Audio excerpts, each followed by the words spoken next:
Joining me now is Michael Cohen. He's a former attorney for Donald Trump and the key witness in the Manhattan case. He's the author of the book Revenge, and he's the host of the Mea Culpa and Political Beatdown podcast. Also with us is Christy Greenberg, who was in the courtroom today. She's an MSNBC legal analyst and the former deputy chief of the SDNY Criminal Division. The perfect people to break this down for all of us. Christy, I want to start with you because you were in the courtroom today. You described the judge as, quote, coming in hot.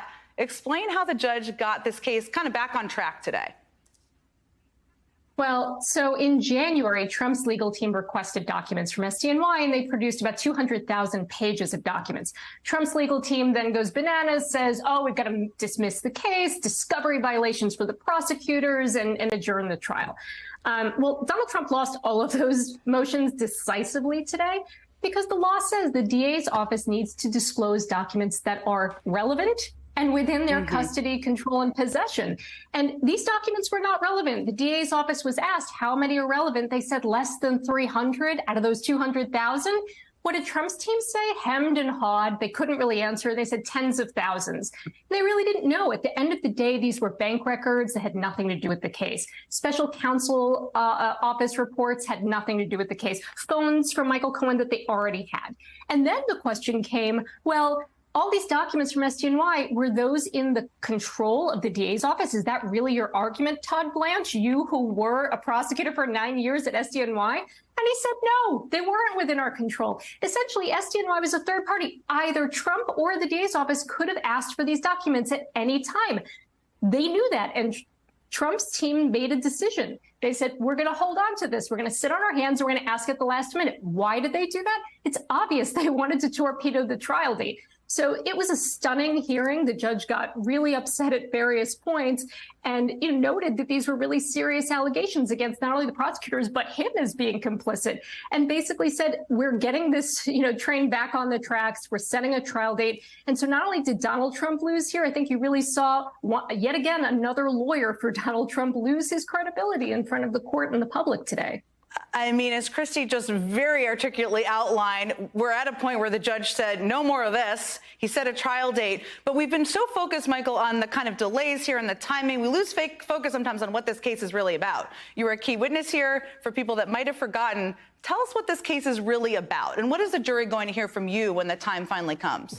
Well, yeah, those are all questions that I'm pretty sure that the Manhattan District Attorney prosecutors would prefer that I not get into. So I would definitely like to kick that one off to Christy. But if I can say something about what she just said, which is accurate, the Manhattan District Attorney asked for these records from the Southern District of New York over 1 year ago. And what they received from the Southern District of New York, they turned over to the prosecutors. So I understand why Judge Merchan acted the way that he did as it related to Todd Blanche, and it was rightfully so. Another issue is, if you notice, what Todd Blanche and the entire Trump team are so persistent at is trying to attack me, my credibility, to try to figure out a way how to impugn, again, my reputation for the sole purpose of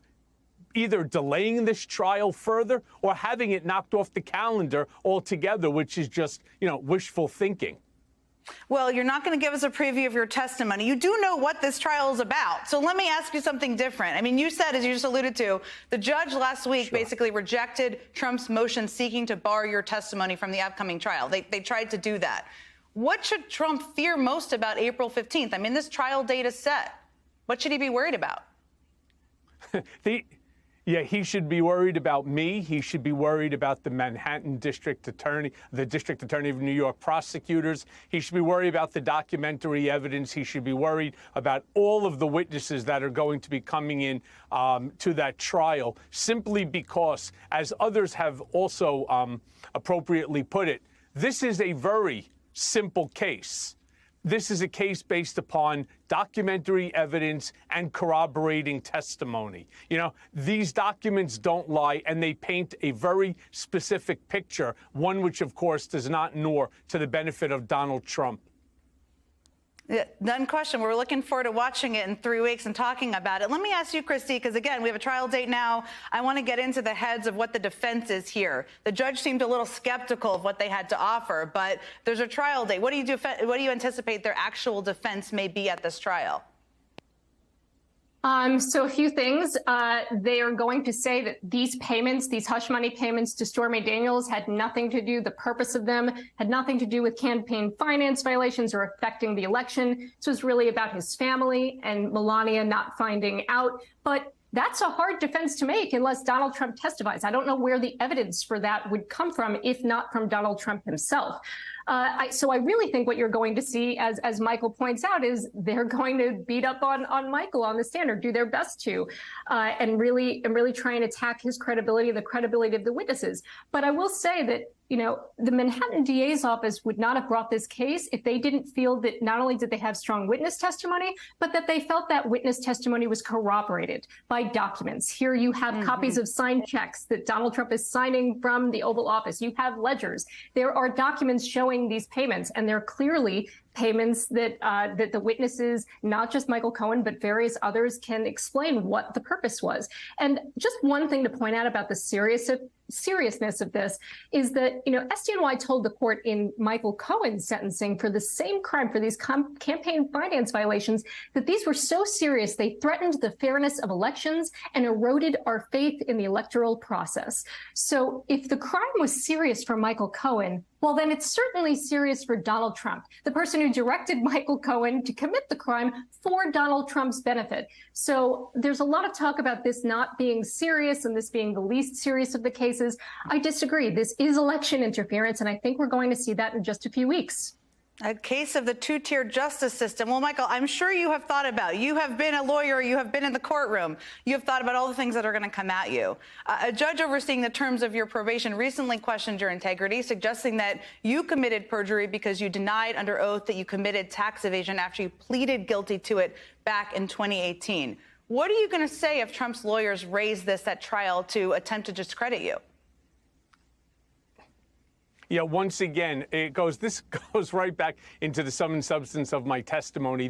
Look, I don't think that Judge Furman accurately described it. My attorney, Danya Perry, put it best when she stated that she believed, and I'm going to now paraphrase because she said it much more articulate than I'm going to, that Judge Furman missed the boat on the entire decision. In fact, what he should have been looking at is not only the fact that the Bureau of Probation, the Department of Corrections, endorsed the termination of the supervised release, that he decided not to, but more importantly, that there was even more here. Judge Engoron, out of everybody at the New York Attorney General case, he didn't find Donald Trump credible. He didn't find Don Jr., Eric, Ivanka, Jeff McConney, Alan Weisselberg, their witness. He didn't find any of them credible. But the one person that he did, and he went out of his way to say it, Michael Cohen told the truth. That's page 43 out of the 92-page decision. I think Furman missed the boat here by a mile.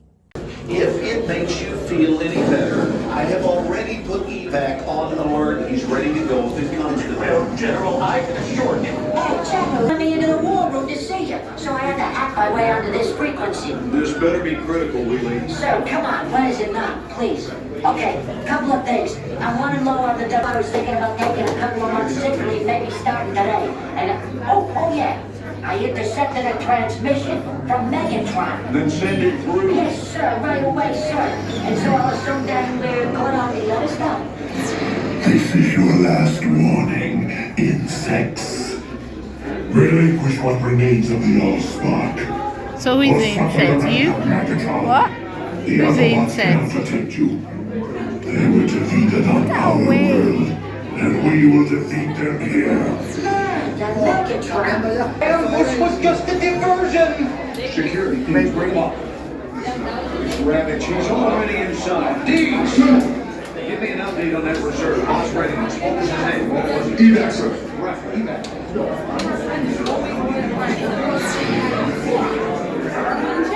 She's right in front.